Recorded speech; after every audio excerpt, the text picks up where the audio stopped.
سائقي السي دي ال اللي معهمش جرين كارد ولا جنسية أمريكية، ايه وضع الرخص بتاعتهم دلوقتي؟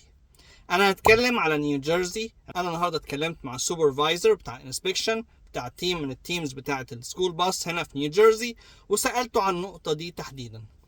قال لي بص، طول ما الرخصه ديت شغاله، يعني هي مش اكسباير، بتقدر ترن عليها باك جراوند تشيك، والباك جراوند تشيك بتاعها تمام، مفيهوش مشكله، والابستراكت بتاعها تمام، وظاهر ان صاحب الرخصه او صاحبه الرخصه معاهم سي دي ال، والدنيا تمام، فانت تمام وتقدر تشتغل معاهم وتقدر تتعامل معاهم عادي خالص. فالموضوع هنا في نيوجيرسي الناس اللي معاهم سي دي ال ولكن معهمش جرين كارد ولا جنسيه امريكيه والرخصه بتاعتهم شغاله واكتف، يقدروا ان هم يشتغلوا فيها. عشان تتاكد اعمل ابستراك، عشان تتاكد اعمل باك جراوند تشيك. لكن انت رخصتك شغاله، المشكله كلها بتبقى في الناس اللي لما بتيجي تجدد الرخصه بتاعتها.